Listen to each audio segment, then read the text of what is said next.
సాయిరామ్. సమర్థ సద్గురు సాయినాథ్ మహారాజ్ కీ జై. ముందుగా మన సాయి కుటుంబ సభ్యులందరికీ నమస్కారం అండి. అందరూ కూడా సుఖంగా, సంతోషంగా, ఆరోగ్యంగా బాగుండాలని మనస్ఫూర్తిగా కోరుకుంటూ ఈరోజు వీడియో మొదలు పెడుతున్నాను. ఇక ఈరోజు వీడియోలో బాబాగారు ఏం చెప్పబోతున్నారు అంటే, తల్లి ఉన్న పళంగా సమస్య తీరిపోయే మార్గం ఇది. నా మీద నమ్మకంతో ఈ డబ్బు అందుకో, అశ్రద్ధ చేయకు తల్లి అని బాబాగారు అంటున్నారండి. ఈరోజు బాబాగారు అందిస్తున్న ఈ సందేశం మన జీవితంలో ఉన్న సమస్యలు ఉన్న పళంగా తీరిపోవాలి అంటే బాబాగారు ఏం చెప్పబోతున్నారో ఈ వీడియోలో పూర్తిగా తెలుసుకుందాం. తల్లి, నీకున్న సమస్యలు తీరిపోలేదు అని చెప్పి ఎంతో మదన పడుతున్నావు. నీకున్న బాధలు తట్టుకోలేక ప్రతి క్షణం మదన పడుతున్నావు. తల్లి, ఇక నీ జీవితంలో ఎనలేని మార్పుని చూడబోతున్నావు. అన్నీ నీ జీవితంలో సంతోషాలే కనిపిస్తాయి. ఆనందంతో బ్రతుకుతావు. ఉన్న పళంగా నీ జీవితంలో ఉన్న సమస్యలన్నీ పోయి సంతోషంగా బ్రతకాలి అంటే ఈ సాయి చెప్పే మాటలు పూర్తిగా గ్రహించు. అప్పుడు నీ జీవితం మారుతుంది. ఈ లోకంలో అనేక మంది యోగులున్నారు. మన గురువు అసలైన తండ్రి అని గుర్తుపెట్టుకో. ఇతరులు అనేక సుబోధాలు చేయవచ్చు, కానీ మనం మన గురువు యొక్క పలుకులను మరవకూడదు తల్లి. ఎందుకంటే నువ్వు నన్నే నమ్ముకున్నావు. భక్తి విశ్వాసములతో నా వద్దకు వచ్చిన వారినెవ్వరినీ కూడా ఎన్నడూ దూరం చేసుకోను. ఇదే నా వాగ్దానం. పిలిస్తే పలుకుతాను, తలిస్తే దర్శనమే ఇస్తాను. ఈ విశాల విశ్వంలో మీరెక్కడున్నా సరే నేను మీతోనే ఉంటాను. మీ హృదయమే నా నివాసము. తల్లి, నీ సంతోషం అనేది నీ ముందే ఉంది. నువ్వు ఇంతవరకు అనుభవిస్తున్న బాధ ఏదైతే ఉందో అది తీరిపోవడానికి నీకొక మార్గం చూపిస్తాను. కానీ నేను చూపించే మార్గం చూసి ఇది సరైనదా కాదా అని ఆలోచనలో పడుతున్నావు. జీవితం బాగుండడానికి ఈ సాయి ఇస్తున్న మంచి అవకాశం. దీనిని ఉపయోగించుకో తల్లి. నీకు ఎంతటి డబ్బు సమస్య ఉన్నా కూడా అది పూర్తిగా తీరిపోతుంది. అప్పుల బాధలు పడుతున్నా, అప్పులు అంటే ఎవరికైనా డబ్బు ఇచ్చి మోసపోయినా కూడా, లేదంటే ఒక భూమి పైన నువ్వు డబ్బు పెట్టి ఆ డబ్బు నీకు తిరిగి రాకపోగా భూమి కూడా నీకు రాలేదు అని నువ్వు బాధపడుతూ ఉన్నావు. ఇలాంటి సమస్యలు ఎన్నో చూస్తున్నావు. నీ ఆలోచన శక్తిని మార్చుకోకపోతే ఎప్పుడూ కూడా ఓటమిని చూడాల్సి ఉంటుంది. ఈ ఓటమి అనేది గెలుపుకి ఒక మెట్టు లాంటిది. నువ్వు ఎన్నిసార్లు ఓటమిని చూస్తావో అంత అనుభవం నీకు కలుగుతుంది. నువ్వు ప్రతిసారి కూడా ఓటమిని చూసి ఓడిపోయానే అని బాధపడకు. ఎందుకంటే ఆ ఓటమి అన్నదే నీ గెలుపుకి ప్రధానమని గుర్తుపెట్టుకో. ఏ ఓటమి అయినా సరే నీకు మంచి అనుభవాన్ని నేర్పుతుంది. కాబట్టి ఓటమిని చూసి బాధపడకు, భయపడకు. ఎప్పుడూ కూడా నేను గెలుస్తాను అన్న పట్టుదలతో ఉండు. ఈ సాయి ఉన్నంత వరకు నీకు ఓటమన్నదే ఉండదు. బెదిరించడం వల్ల ప్రయోజనాలు ఉండవు. అందరికీ మంచి చేయడానికి ప్రయత్నం చెయ్యి.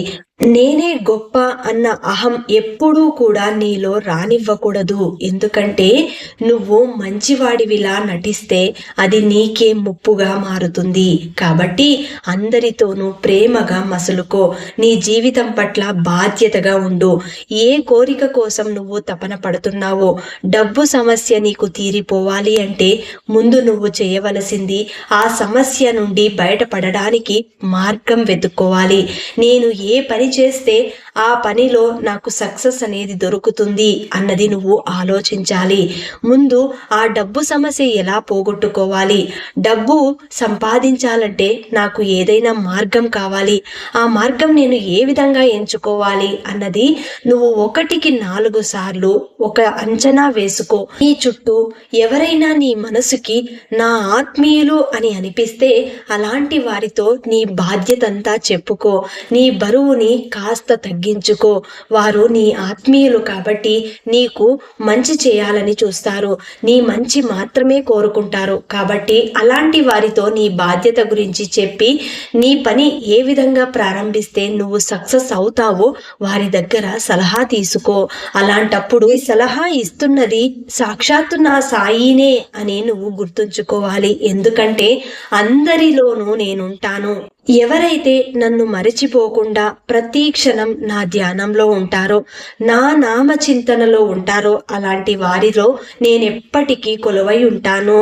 నువ్వు ఎల్లవేళలా అలాంటి వారితోనే నిత్యం నీ ప్రశ్నలు వేసుకో. అలాంటి వారు ఆత్మీయులుగా ఉండడం నీ అదృష్టంగా భావించు. ఒకవేళ నీ జీవితంలో ఎప్పుడైనా సరే నువ్వు తప్పుటడుగు వేస్తే, ఆ ఆత్మీయులు అంటే నీకు నీ మనసుకు నచ్చిన వాళ్ళు ఎవరైతే ఉంటారో వారు నీకు సరైన మార్గాన్ని చూపిస్తారు. ఆ సరైన మార్గం చూపించేటప్పుడు నీకు సాక్షాత్తు నాకు సాయినే ఈ మార్గాన్ని చూపిస్తున్నాడేమో అని నీకు భావన కలుగుతుంది. కాబట్టి తల్లి, ప్రతి జీవిలోనూ నన్ను చూడు.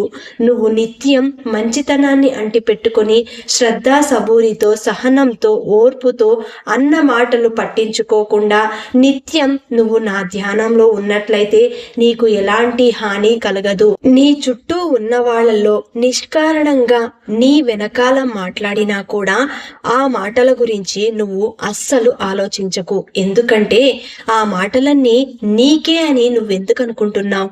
అవన్నీ కూడా పక్కకు పారద్రోలే. ఎందుకంటే ఆ మాటలు తిరిగి వారికే చెందుతాయి. కాబట్టి ఆ మాటల గురించి ఎప్పుడూ కూడా నువ్వు పట్టించుకోవద్దు. ఈ సాయి ఉన్నంత వరకు రక్షణ కవచంగా నీ పక్కనే నిలబడి ఉంటాడు. తల్లి, ఏదైనా సరే నీ బ్రతుకు నువ్వు బ్రతకడానికి స్వతంత్రంగా ఏ చిన్న పని చేసినా కూడా అందులో నీకు ఎలాంటి దోషము ఉండదు. ఎవరేమనుకున్నా కూడా పట్టించుకోవద్దు. నీ వ్యక్తిగతంగా నువ్వు నీ స్వతహాగా వ్యాపారం చేసుకోవాలన్నా కూడా ఎవరిని సలహాలు తీసుకోవద్దు. ఎప్పుడైతే నీ మనసుకి ఇలాంటి వారితో చెప్పుకుంటే నా బాధ తీరుతుంది అనిపిస్తుందో అలాంటి వారి దగ్గర సలహా తప్పకుండా తీసుకో. వారు మంచి సలహాలను నీకు అందిస్తారు. వ్యాపారంలో మంచి లాభాలు రావాలంటే సరైన నిర్ణయాలు వాళ్లే నీకు నేర్పుతారు. కాబట్టి అలాంటి వారితో స్నేహం చెయ్యి, మంచిగా ఉండు, అందరితోనూ కలిసి ఉండేలాగా ప్రవర్తించు. ఎవరేమనుకున్నా పట్టించుకోవద్దు. నీ శత్రువు నీ ముందు నిలబడినా కూడా నవ్వుతూ పలకరించడానికి ప్రయత్నం చెయ్యి. ఎప్పుడూ కూడా డబ్బు సమస్యతోనే నీ ఇంట్లో గొడవలు వస్తున్నాయి. ఆ డబ్బు గనక నీతో ఉంటే ఈ సమస్య రాదు కదా అని నువ్వు ఎంతగానో బాధపడుతున్నావు. ఆ డబ్బు కోసం ఎన్నో విధాలుగా ప్రయత్నం చేస్తున్నావు. ఒక చిన్న ఉద్యోగం వచ్చినా చాలు, నేను ఆర్థికంగా బలపడగలను, అంత శక్తి నాలో ఉంది బాబా అని ప్రతిసారి నువ్వు నాతో అడుగుతున్నావు. నీకు డబ్బు సమస్య పోవాలి అంటే నువ్వు ఒక చిన్న పని చేయి తల్లి. నీ జీవితంలో అత్యున్నత స్థాయికి నువ్వు వెళ్ళాలి అన్నా, డబ్బు కొరత లేకుండా నీ జీవితంలో చక్కగా సంతోషంగా నీ పిల్లలతోటి ఆనందంగా ఉండాలి అంటే నేను ఒక చిన్న పరిహారాన్ని చెబుతాను. అప్పుడు నీకు ఎలాంటి లోటు లేకుండా డబ్బు సమస్య పూర్తిగా తగ్గుముఖం పడుతుంది. నువ్వే నీలో మార్పుని చూస్తావు. ఆ మార్పుని చూసి అతి తొందరలో నువ్వు నా దగ్గరకు వచ్చి చాలా సంతోషం బాబా, నేను జీవితంలో ఎదుగుతున్నాను, ఇదంతా నీ చనువు వల్లనే అని బాబా దగ్గరికి వచ్చి ఆ మాటలు నాతో అంటూ మురిసిపోతావు తల్లి. ఇక నిశ్చింతగా ఉండు. డబ్బు కొరత లేకుండా నీకొక చిన్న పరిహారాన్ని చెబుతాను. జాగ్రత్తగా దానిని విని ఆచరించు. ఇక జీవితంలో ఎన్నటికీ డబ్బు కొరత లేకుండా చేస్తాను. తల్లి, ప్రతిరోజు ఉదయం లేవగానే అంటే తెల్లవారుజామున లేవాలి. నువ్వు ఏదైనా సరే విజయం సాధించాలి, జీవితంలో ఉన్నత స్థాయిలో నేను ఉండాలి అంటే ఉదయం తెల్లవారుజామున నువ్వు లేవాలి. అప్పుడు లేస్తేనే నీ పనులన్నీ కూడా సక్సెస్ అవుతాయి. తెల్లవారుతూ లేవాలి. సూర్యోదయం అవ్వక ముందే లేవాలి. లేచిన తర్వాత కొన్ని వ్యాయామాలు చెయ్యి. నీ ఆరోగ్యం మెరుగుపడాలి అన్నా, నువ్వు నీ జీవితంలో ఉన్నత స్థాయిలో ఉండాలి అన్నా ఇవన్నీ కూడా చేయక తప్పదు. ఎవరైతే తెల్లవారుజామున లేచే అలవాటు పెట్టుకుంటారో అలాంటి వారు ఆరోగ్యంగా బ్రతకగలుగుతారు. ఎందుకంటే ఆ సమయంలో ఎవరైతే వ్యాయామాలు చేస్తూ చల్లటి గాలిని, స్వచ్ఛమైన గాలిని పీలుస్తారో అలాంటి వారికి తప్పకుండా 100 ఏళ్ల జీవితం ముడిపడి ఉంటుంది. అలాంటి వారు ఎప్పుడూ కూడా ఉన్నతంగానే బ్రతుకుతారు. అంతేకాదు, లేచిన తర్వాత ఆ సమయంలో మీ ఇష్ట దైవం ఏదైతే ఉందో ఇష్ట దైవాన్ని ఆరాధించాలి. ఆ భగవంతుని చింతనలో ఉండాలి. ఎప్పుడైతే నువ్వు భగవంతుని ఆరాధిస్తావో, తెల్లవారుజామున నువ్వు ఆరాధించే ఆ భక్తి నేరుగా ఆ భగవంతుడికి చేరుకుంటుంది. నీకు ఉన్న సమస్యలన్నీ కూడా నువ్వు విన్నవించుకోగలిగితే అవి వెంటనే తీరడానికి మార్గం ఏర్పడుతుంది. అంతేకాదు, తెల్లవారుజాములో నువ్వు చేసే ఏ ప్రయత్నమైనా సరే అది వెంటనే నీకు సక్సెస్ ని ఇస్తుంది. ఆ సమయంలో దైవానికి ఉన్న శక్తి చాలా గొప్పది. కాబట్టి నువ్వు ఏ కోరికతో అయితే ఈ చిన్న ప్రయత్నాన్ని నువ్వు చేస్తున్నావో నీకు సత్ఫలితాలు వెంటనే దక్కుతాయి. నీ తల్లిదండ్రుల మాటలు ఎప్పుడూ కూడా వింటూ ఉండాలి. మీ అమ్మకు పనులలో సహాయం చేస్తూ ఉండు. ఎప్పుడు నిజం మాత్రమే చెబుతూ ఉండాలి. ఏ విషయాన్నైనా సరే మనమే స్వయంగా చూసి తెలుసుకోవాలి. ఇతరులను ప్రశ్నించి వారి అభిప్రాయాలు, అనుభవాలు సేకరించడంలో ప్రయోజనం ఏమీ లేదు. తల్లి, ఈ సాయిని నువ్వు నమ్ముకున్నావు కాబట్టి నిన్ను గెలిపించడానికి నీకు మార్గం చూపిస్తున్నాడు. తప్పకుండా నువ్వు గెలుస్తావు. అన్నింటిలోనూ విజయాలను సాధిస్తావు. నేను చెప్పినట్టుగా నువ్వు చేయగలిగితే ఉదయం అంటే తెల్లవారుజామున లేచి నీ కాలకృత్యాలన్నీ తీర్చుకొని నువ్వు చేసే పనులలో సక్సెస్ కావాలని నువ్వు చేసే ఏ ప్రయత్నమైనా సరే అది తప్పకుండా ఫలిస్తుంది. ఈ సాయి నీకు తోడుంటాడు. వెంటనే నువ్వు ఆ పనిని రేపటి నుండే మొదలుపెట్టు. ఉదయం లేవడానికి ప్రయత్నం చెయ్యి. ముందు నీ భగవంతునితో మాట్లాడు. నీ సంకల్పం చెప్పుకో.